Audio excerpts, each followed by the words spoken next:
50% in the new year. Joining us at Post 9, Fundstrat Global Advisors co-founder and head of research, Tom Lee. Welcome. Happy New Year, everybody. So everybody was negative this time last year, but you were not. Why? Yes. Well, it's really two things. One, we thought inflation would fall like a rock, whereas many were bracing for a decade of sticky Fed fighting inflation.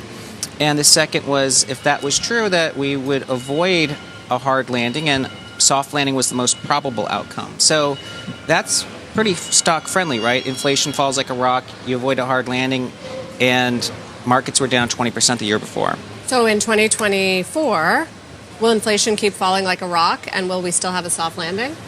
Yeah, I think your food chart is spot on. I think consumers will realize that the rate of price increases is slowing. We saw it in the UMich surveys. That will give Fed a lot of leeway to cut rates next year to keep real rates constant. Housing and autos is really 70% of inflation. So both are going to normalize, and that means 2% is going to be very visible next year. And I think it's a huge relief for equity markets when that happens. Tom, Happy New Year.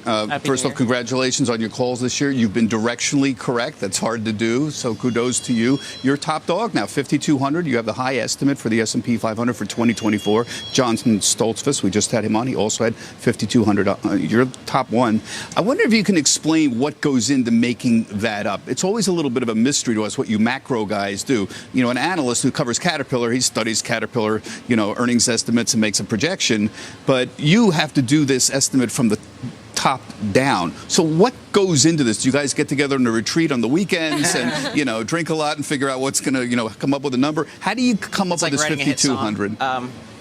Yeah, it's really sort of three parts. The first part is, what is probable based on sort of market history, like where we are in the business cycle, what did the markets do the year before, where's positioning. That's more of gives you a pretty wide highway to think about what markets could do. So next year, double digits is more than a 50% probability, even though we were up 25% this year. But then we look at E, the earnings, and we think, can you grow 10%, which I think is easy base case because there's pent-up demand for CapEx, and we know the PMIs are going to turn. And the guidance actually has been pretty decent. And then it's what multiple do you apply?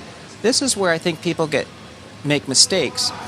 When the 10-year is at between 3 and 4%, 65% of the time the PE is over 18 times. 50% of the time it's over 20. That's since 1900. Well, the S&P equal weight is 15 times forward, or ex-FANG, it's 15 times forward. Well, if that 15 goes to 18 or 15 goes to 20, the stock market's going to be up 30%. So we figure, well, you hold the multiple, earnings grow 10, you get 5,200, but that means there's upside to that number. A lot of assumptions built in there. Yeah. A lot of assumptions here. So you move the slider either way on a lot of these assumptions very easily. Yes. Your multiple is a little high, though, isn't it, at this point? I don't like to do ex-FANG and those kinds of things. Right now, the street's at almost 20 times forward earnings right now. I don't know what your multiple is at. Yeah, you're right. This is where people mess up. Yeah. What's a dollar of future earnings worth? That's the multiple. Well, remember, investors can buy any stock. So if they buy the S&P, if they buy the index, then they're buying the FANG 40% weight at 30 times. But if someone's buying, like you said, JP Morgan at 11 times, or, they're buying 20 stocks in the S&P and they're paying 13 or 14 or 15 times. Actually, the 10-year tells you that could be 20 times. But we're not. We're buying the S&P. You have a 5,200. That's what I'm trying to, you want to X out. You seem to want to move out things and X things out. Well, actually, the best way to do that is should the FANG multiple come down next year, right? So you do a sum of the parts. And why should the FANG's multiple decrease when they're going to grow earnings 25%? I mean, in a way, you'd actually argue the market has more upside if FANG holds its multiple because of the earnings growth they're going to have. So I think people trick themselves into think the market's expensive, but it's the same as someone saying, because the S&P is expensive, Japan's expensive. It's not. You're buying equities, but you really want to think about each component you're paying for. I want to talk about your small cap call because that's a big one. 50% next year. We've certainly, if that happens, have had a preview in the last few weeks about the comeback in small cap. Why do you think there's so much room left to run here? Well, I think people need to put a long-term lens on small caps. on a price to book basis for Russell, which is the highest correlation to forward returns, relative to S&P, it's at the 1999 lows. You've never seen them cheaper. 1999 was. That's always the case for small caps, is that they're cheap. It's the first time they've touched these levels in almost 40 years. So, but in 1999, that was the launch point for 12 years of gains. And if you look at the earners of the small caps, which is like the S&P 600, they're at 11 times forward earnings. So, can the multiple expand in small caps if we have weaker dollar, PMIs turn up? Yeah, I'd say easily. Can the earnings go up a lot? Yes. And small caps this year proved it. We turned bullish on small caps around November, and people thought maybe it's just a base it up 5. It's up 25%. I think small caps could easily add 50 percentage points next year. But can small caps rally when large caps are not rallying, when tech is not rallying? There's a lot of precedent for that. Like 99 to 2003, you had a pretty vicious bear market. Those were some of the best absolute return years for small caps. Small caps, long term, tend to outperform big caps. Value tends to outperform growth. It just doesn't happen in our recent memory that much. Wouldn't that be something if that happened? Yes, and many are skeptical small caps could work. Most think it's a tourist trade, like they want to maybe own it for a couple months. So the less likely outcome is they do well the entire year. Right. And I know you expect a little turbulence in February, right? March? Yeah, yes, I'd say if history was sort of your guide, January, February, S&P gets to 5,000. I mean, I think new highs is just a matter of days. But then the late Feb, March, April is when you get the 5-10% drawdown. And then up from there. Yeah, and then up from. But that's the big growth scare, and so everyone will panic, and that's probably the time to be buying again. So. Well, no doubt we will be speaking to you many more times before then. Thank you very much, Thank Tom you. Lee. Happy New Year, Tom. Happy New Year. As we had to break, here's our roadmap for the rest.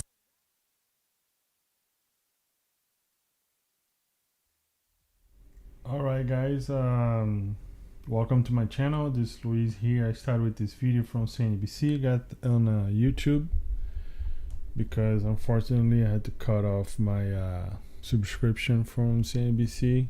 I was bringing like a lot of stuff from them through the app, but unfortunately I had to cut it down.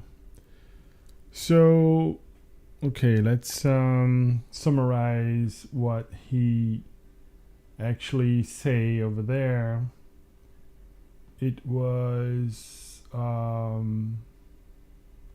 think the video was in the beginning of the year, if I'm not mistaken. And what's the SP 500 was 4780, something like that, and now it's 5487 with this pie of $548. Tom Lee called the SP 500 on the bull market going to 5,500 easy. Try to find a video. The one that I got close to is this one. So okay, the video's off, and now let's bring to you guys what I'm seeing right here. So what you guys looking at, it's the CME group, the E-mini 500, the contracts from options from Friday. But this is the settlement for last Tuesday. I did a PCR, or the put call ratio, and at this price was already bullish. Okay, they only they go bearish in a 55.30, but at this point, everything else, as you can see it, is very bullish. The volume and the open interest on the bull side and the call side is higher, all the way up to you don't have even anything going on the 57. I mean, yeah, it's just like the bears almost give up on this. So recently I watched a video on YouTube somebody posted saying like normally on the election, the summertime it's a bullish before the election. So, and because the interest rate, the 10 years is still around 4 and something, I think 4.25. So I think and the 2 years is 470. The curve, it try to almost flats out right now, the Philip curve. So that is the thing. So also what I want to bring to you guys, I put on a description, but this Friday we have the quadruple witching, which is a phenomenon that happens in the stock markets 4 times a year. We already had in March when the price probably went the correction. So now we have the June 21st, and then we're going to have 2 more towards the end of the year, probably in September, if I'm not mistaken, December. I'm going to bring 2 guys. Let me Google this one right here for you. And I did it, but I just collected the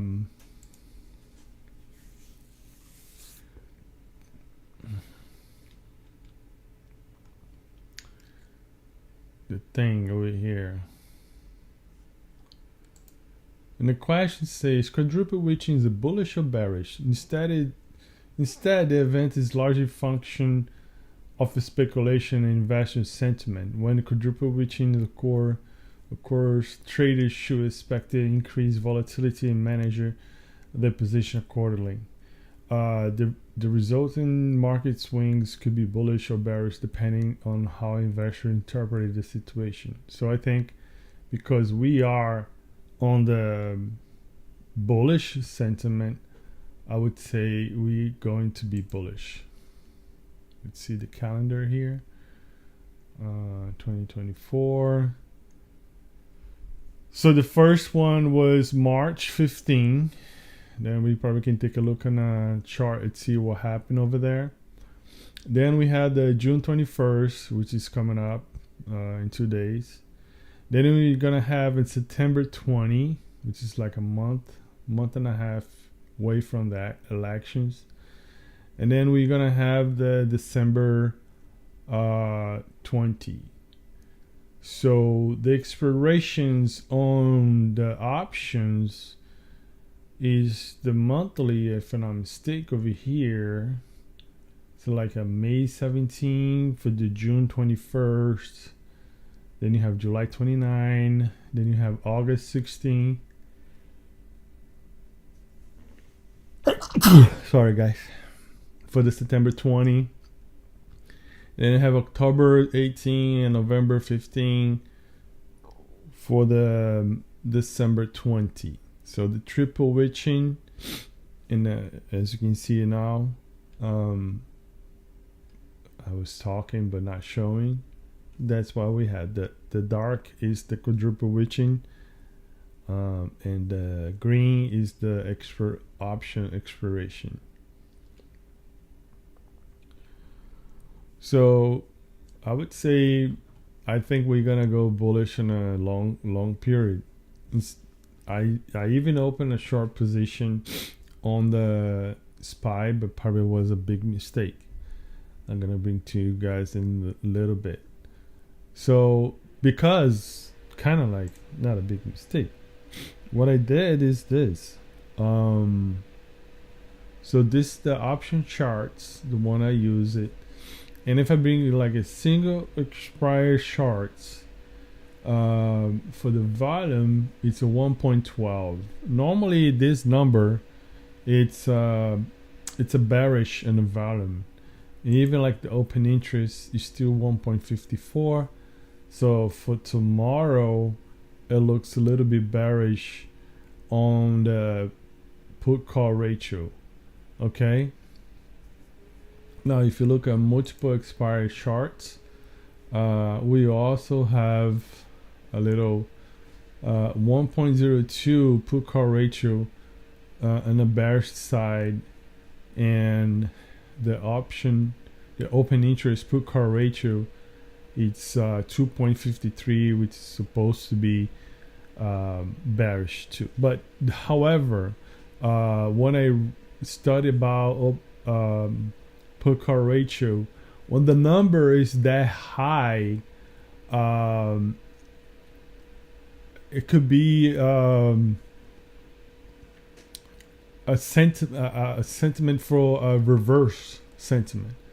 So I don't know if this high number means bullish, even it show bearish. But this normally, like 1, it should be neutral, because 0.7 is a neutral, and normally 1 is 1.02. They put it here bearish. I don't know why, but that's the way. So this is the one that actually, because here what I'm doing is like, okay, so for the Thursday, with the June 20th, tomorrow, we have bearish on an open interest and bearish on volume. Okay, so tomorrow might drop, but if you move for the Friday for the quadruple witching, so then things change. So then we have a neutral on the volume, and we still have a bearish on open interest, but way too bearish, 2.28. I think at 1.5, 1.30, it would be like a decent bearish situation, but the 2 point, you said to go for 2.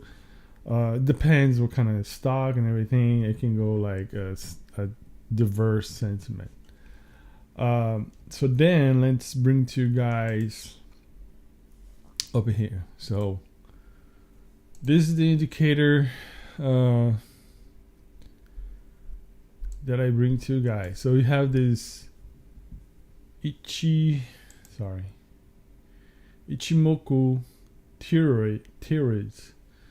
I got a support resistance level with looks algo and the MSCBOB, which is right here. As you can see, those blocks it's a green blocks. That means bullish. This is the weekly chart. No, actually, this is the 15. Yeah, this is the 15. So this is the 15 chart, 15 minutes chart, and as you can see it in the 15 minutes chart, we have a double top. Okay, let's bring more in depth. Normally, like the day chart, it could be the one. In the day chart, we don't have anything as other than just like bullish situation. And as you can see, we are already on a 5.66% of this little correction of a 3% over here. So even had this bull wick, and this is the indicator from the resistance on the weekly thing. And as an Ichimoku, you see like we don't see any reverse at this point, but this is the day chart. So go more deeply on the weekly chart. So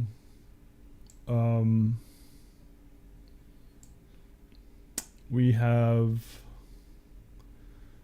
probably the 3 white shoulders, which is the third candle formation going higher. So, and probably that's the situation. The everything in the bullish started down here on 4,000, 4,100. Pretty much, it was like a big support. It was the last correction of 11% on the October 2023, and then we have 26% from October all the way up to March 24th. And then in March, because probably like the quadruple witching, we have the the short position on March somewhere here. It's already shown April, March 25th, Monday. So So could be the week from the quadruple witching on March. So it went three black shoulders and then went up a little bit of correction here, only 3% in the week, and then boom, back again at 566. So let's take a look, maybe a 4 hours chart. And the 4 hour is also very healthy, Ichimoku, and trading. I don't know if this candle here means anything, but reverse a hammer, maybe a little Lone Star, I would say. But we trading on the last, will be like a double top on this, but the double top only show, let's see if it's showing in 1 hour.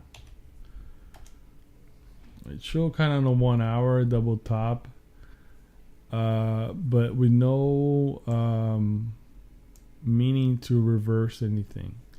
And if you look at this indicator and the theory from this Ichimoku, so as you can see at the end it's 55.22.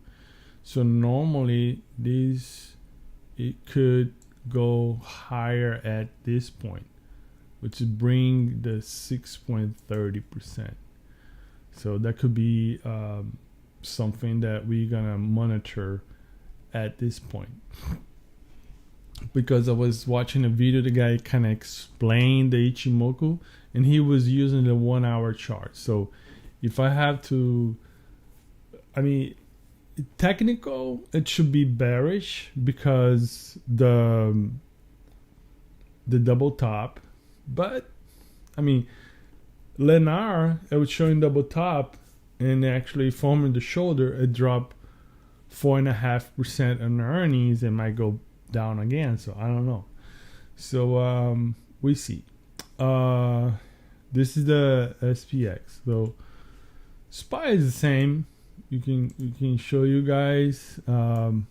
Zoom out. So here, actually, in 1 hour, we have the V. The NET would be the same from the XSPS, the 553.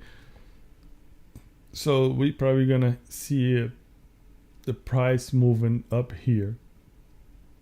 For sure, I'm not 100%. It looks very healthy in Ichimoku. You know, the cloud, the baseline, and this other line over here, and finish the wave lane over here.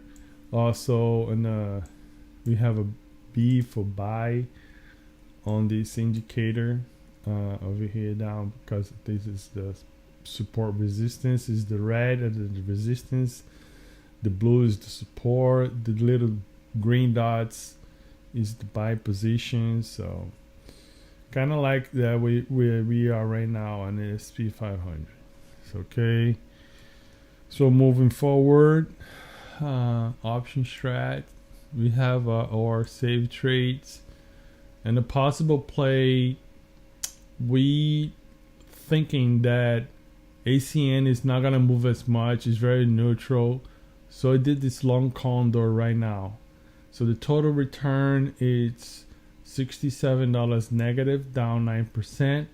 The bet would be $690 for max loss and $690 with the profit and $560.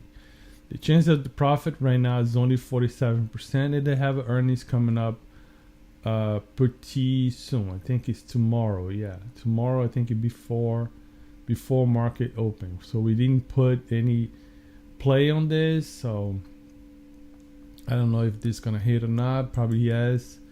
We see tomorrow. This, I missed that one big time. I could have picked this one easy, but it was too much money. $5,900 at the point, losing $6,000. 98%, 28,000 non-realized gain. Unrealized gain at 490%. That's a big winner. So, this one was when I picked this one is June 15. Okay, so about 4 days ago. The play would be $147 and 145 put. Somebody posted this one. So far, it looks like the winner. So bearish on PCR, has a technical indicator, sell a day chart. So $20 return, but I think I changed my view. I'm gonna show you guys a little bit later. This was the possible play for a this DRI. It's Darden restaurants, Olive Garden stuff. So this was a call for Jim Cramer on CNBC when he say Bank of America had a call for $90, and I didn't pick this one myself. I got the $90 for the Friday, and I just didn't realize it was way out of the money. The stock not moving at all. So, but this was supposed to be a good bet for original bet, but I didn't do it. But it'll be 200%, $390. Just made a mistake. Still 43% a chance of profit. So it's still kind of like hanging over there. So now let's show to make the final thing. So Amazon, I'm still think it's gonna be. They just posted they're gonna invest $10 billion on Germany business. So this could be pumped for tomorrow and Friday, especially if the Witiching, Quadruple Witiching follow the bull market. So I think we have a chance to hit this one. Right now, the play was 139, still 21% a chance to profit. Let's see, it's not our earnings. However, trying to get the technicals, no luck so far. The technical is because, let me show you guys here on Amazon. So when you go the weekly, and let's make this to show you guys. So I draw a possible cup and handle, or this on the weekly chart, it's a major double top, which is if the technical is a double top and this theory for this Ichimoku is right, the prices should drop. I don't know if this started the price from 94 and went up to E. I still don't understand this Ichimoku over here. I try to find the videos. But if we look on, I think, let's see, 1 hour. Normally 1 hour actually give us, okay, the 1 hour. Okay, if the price go from 186 to down, which is supposed to be 182, it's already hit 182. Actually, this 181, and I think it built over here at 181.26. A support. You have another support right here, so it's trading below this last support with some blocks for sell, and also blocks for sell here on 1 hour chart. Let's see the day chart, if anything changed in this one.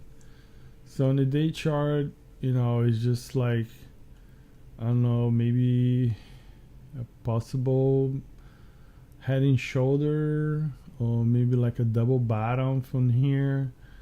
This would be the block for the weekly chart, and maybe a double bottom, and then the prices should have went up, but then kind of hit the resistance is very heavily on the 190, 189. So I don't know if it is gonna go up or not. So looking at 1 day chart, and if you look at this, so normally go close to the N, or maybe you can go to the V, or close to the V.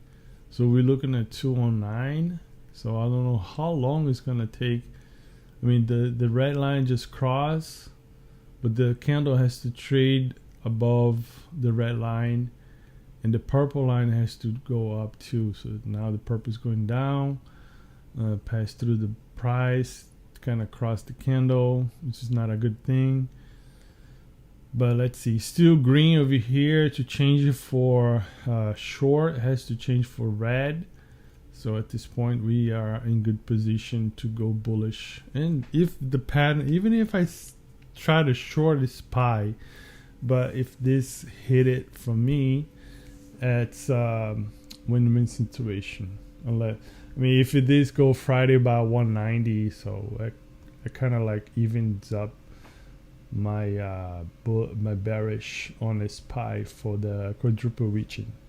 If this go up, because I believe if I don't know if right now the heavily it's Nvidia. Everybody knows about that. Nvidia SPY actually moving correlated together because so much money in that. But if it one stock that actually gonna move the SPY down, has to be Nvidia. I don't think this one's is gonna make anything. See the market cap in this one, it's 1.9 trillion, so it's like way below Nvidia's $3 trillion. So that's okay. Yeah, moving forward, Casey was a big bad read. This one I put on a short side, but because everything it seems so bearish. But actually, one of the reversals, I think, very bearish. Flip on me. Dow moving a high before earnings to 179. So then from 79 went dropped to 130. So probably was a little bit of capitulation. Now it's going up. Probably I put this for next week, 167. If it hit again the 52-week high and 170, so this pay me. Okay, this one I changed probably by mistake. I should have looked at the possible plays, but this change for buy, if I'm not mistaken. And let's take a look over here. Starting, yeah, because we're in a bull, it could be something, but let's see. And actually now everything is bearish. Yeah, I misread on that. I don't know why I did a bull side on this one. Buying a technical, buying a forecast, but the Ichimoku it's short. You're not gonna change for green. You got the B for sell. Oh man, big mistake. I think this, unless any reversal, other than that, I'm gonna lose this bet. See 1 o'clock now. Yep. Probably support on 147. But on the 1 o'clock it looks a little bit bullish. But the technicals, stay bullish. 2 hours, 1 hour, 15 minutes. 5 minutes is sell. Let's see. But the multiple chart bearish. The single chart. Ooh. Open interest bearish. Bearish. Yeah. I don't know. Made a mistake. But that's okay. Sometimes when I make mistakes, good things happen. So, wow. JBL moving bullish all week long. This KB Homes, I thought because a Lennar, it would go down. So Then I went down 4%. So KB Home should go down too. You see, it went up $70, but it went back to 69. They closed at 68, so it's not much the movement. Then I hated the other play that I have. I didn't make profit, but I cut my loss because it was IV Crush.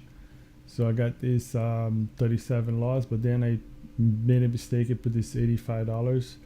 Unless anything changed for Quadruple Witiching on the bullish side, they have this guy normally supposed to be, I think he needs to close by the July 19, a short position on 166, 160 actually.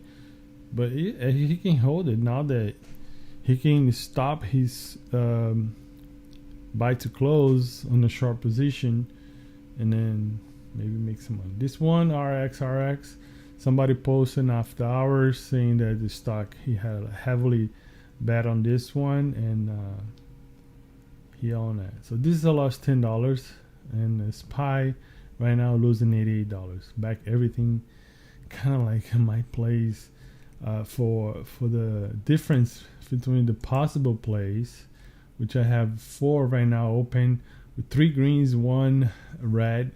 In my own plays, I have kind of everything red, only 1 green at this moment. But let's see, tomorrow we have a JBL, DRY earnings. We had the KB Homes, but then today was a holiday.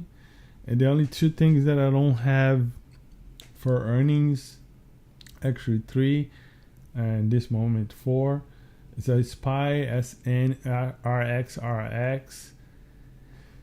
and Amazon, and Dow actually. So Amazon, Dow, no earnings, only feeling. DRI, Darling Restaurant earnings, JBL earnings, KB Home was pause earnings, Lennar was earnings, RX was just a guy from after hours. Actually, this one was good because this $10 call pay on the day on Tuesday up to 23. So I purchased for $10. I could have sold for $23, $28 actually, and didn't do it. So tomorrow, I don't know, unless a stock closed at 968 if I'm not mistaken. So the stock needs to open tomorrow something around close to 10 and maybe go to 11. I don't know. This stock might have a $11 price for tomorrow and Friday. So let's see if this bull gonna try to kill a short squeeze in this one. If we can go like to 20, it would be nice. Shark Ninja $90 not gonna happen. We trading 80 unless the bull try to push like 85 for tomorrow, but other than that it needs to go like almost 7-8%. SPY, if all the calls go wrong, I cover in the one only, actually 2 short positions, 3 short positions, but this one is too far away. 70 points. It needs to drop 20% tomorrow and Friday, 10% tomorrow, 10% Friday. We'll go back to 300. I don't think it's gonna happen. But everything else is the bull side, which is continue the pattern for the bullish market. And I looking at CME Group, probably like something that could happen. Other than that, 40 minutes review but we have the 7 minutes video on CNBC, so it's 33 minutes. My review for my bets on my accounts, my possible plays, the earnings for tomorrow, and we have 2 other earnings is coming. We're gonna probably place bet. All depends how the things happen tomorrow. But we have actually we didn't do it. I did it. Yeah, I did it on here. The possible plays, we have ACN EDRY. See, on the possible plays, I put a bearish play, but on my play, I did it bullish. Why I did that? Why I changed my mind for bullish? Well, the market's bullish, so if we go all, that's what we have. Okay, see, and this would be a good spread. Cause this was $100, and this would be 147 or 247 to be strangle with the bull call spread and a low put. But I don't know. So ACN is DRY, and the one I don't have here is FDS,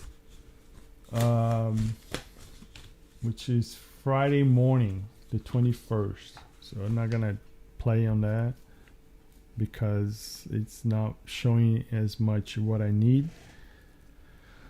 So we keep this, and maybe, I don't know, we see tomorrow what the results come and see how it goes. Other than that, thank you very much for watching this video. Please subscribe to the channel to help your friend, and see you guys later.